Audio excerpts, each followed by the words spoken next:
The World Bank regularly conducts research on doing business in different countries. The comparisons for Montenegro between 2008 and 2009 shows that our country has not significantly improved in a number of categories that your institution looks at, while it regressed in a number of them.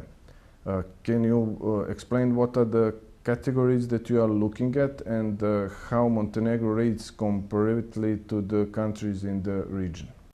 Essentially, doing business attempts to capture the constraints that prevent enterprises in about 181 countries from conducting their businesses successfully. It looks at the intractability, at the costs and the time requirements of red tape put in front of them by governments. So it analyzes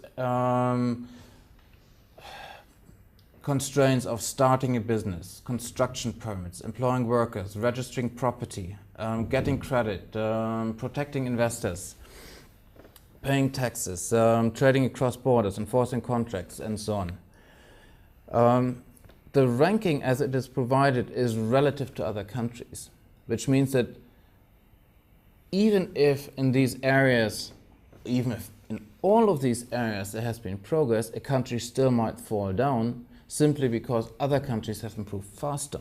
In 2009, Montenegro ranked 90th, and that was a drop of about 6th place from 84th in 2008. In some areas, Montenegro fared really well, particularly in those that are important for a country that seeks to attract high levels of foreign direct investment, and that was a subcategory of protecting investors. In this area, Montenegro fared 24th. In other areas, however, we still see a considerable scope for implementing reforms that would help to improve the situation. For instance, construction permits in this area, Montenegro was only 167th. Not really impressive. And then, but that said, I'm very pleased that this is an area where the government is willing to take measures to improve the situation, and where the authorities have asked the World Bank to support it in these efforts of doing so.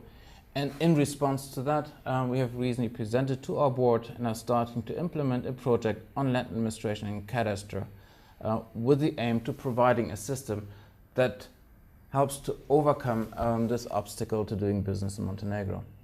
This week, World Trade Organizations predict that the volume of global merchandise trade will shrink 9% this year, recording the first significant decline since 1982. This might indicate an increase in protectionist measures that countries are adopting.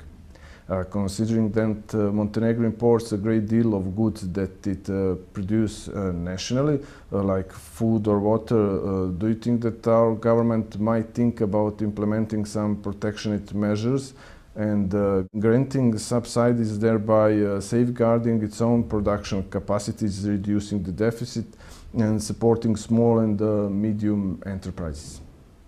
It's a very good question. And in the end, protectionist measures help as much as a diet of chocolate and candy helps to satisfy hunger. It's a constant temptation to policymakers, but in the end, the artificial protection that is provided by a fence around the domestic market will weaken the quality of products produced and services provided to consumers. Even countries that have a very large domestic market, and I'm thinking here, for instance, of India, governments have started to realize that protectionist measures in the end backfire. In Montenegro's case particularly, as is the case in the countries of the region, all the recent reform measures and efforts undertaken both to complete the process of economic transition, but also to advance its European integration objective, aim at implementing reforms that are to help enterprises to become successful in foreign markets and ultimately in the common market within the EU. So I think there is a recognition that any attempt at trying to create artificial protection for certain sectors will not help. And I'm relatively confident that we will not see any protectionist measures. So far we haven't seen any, and I'm confident that it will remain this way. But we saw some of these trends with automobile industry in Europe and also in USA. I know a crisis always makes these measures appeal to policymakers because they can be easily sold to the voters. I think, and then if you followed, for instance, the discussion during the G20, I think there's a broad recognition among policymakers that they have to fight these tendencies or this temptation that exists in many countries to implement policy measures. And some of the ideas that had been introduced initially have already been taken back, partly in reaction to the reaction that these measures have accrued internationally. And that happened in the United States, it happened in France, and happened in many other countries where those elements that had a clear protectionist elements had to be taken out of the crisis mitigation measures. How do you see the situation with aluminium plant unfolding?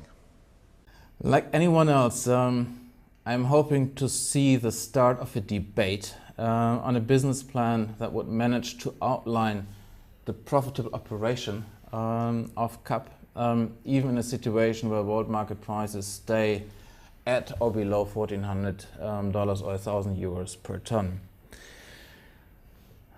On a number of levels, this is a very, very complex situation, and I'm not privy to any insider information of the ongoing negotiations between the owners and the government, and recently apparently between government representatives. We will have to see, I'm afraid. Okay, thank you very much. Oh, thank you.